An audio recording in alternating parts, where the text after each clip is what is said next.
जिसके पास थी सबसे ताकतवर नौसेना, जिसने दक्षिण पूर्वी समुद्र पर लहराया था जीत का परचम, जिस भारतीय शासक ने श्रीलंका, मालदीव और मालाबार तक हमला करके जीत हासिल की, जिसने महान बृहदेश्वर मंदिर बनवाया जो कि आज वैश्विक धरोहर माना जाता है।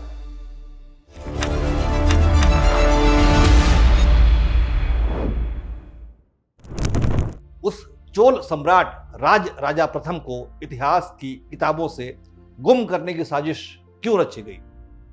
आखिर क्यों भारतीय इतिहास से राज राजा चोल का नाम मिटा दिया गया?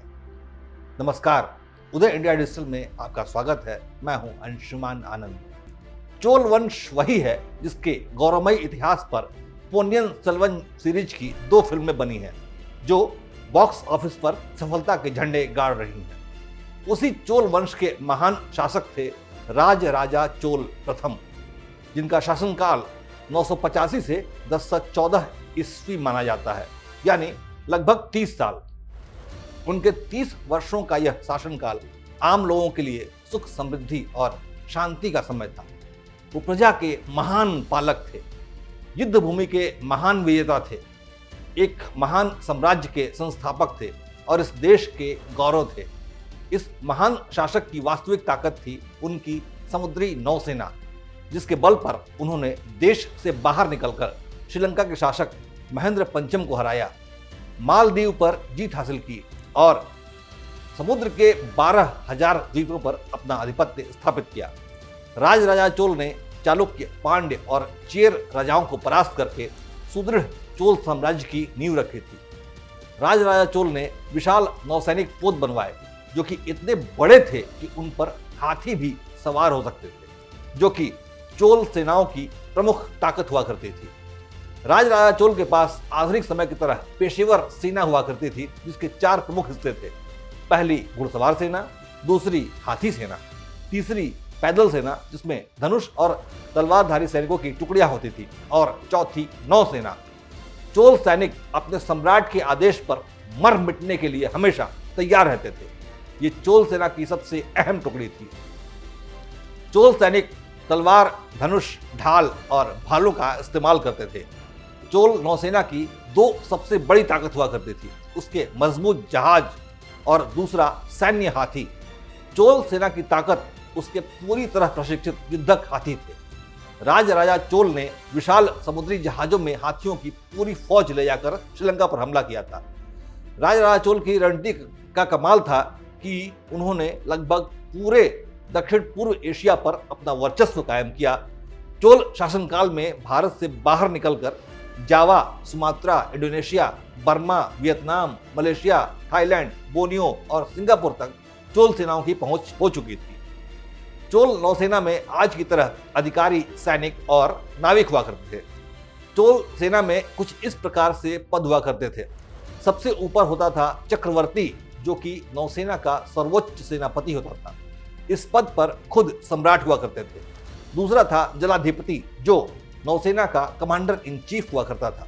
उसके नीचे होते थे देवार, जो कि नौसैनिक बेड़े के कमांडर हुआ करते थे।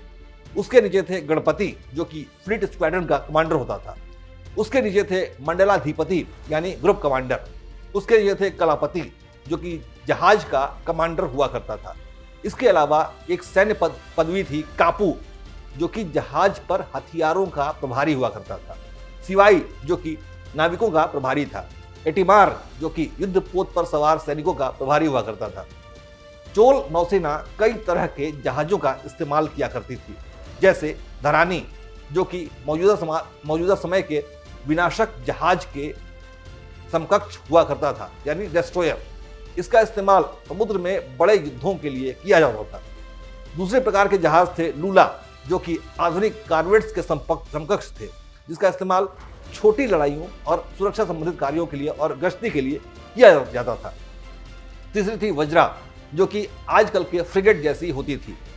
चोल साम्राज्य में महिलाओं का भी बड़ा अहम स्थान था।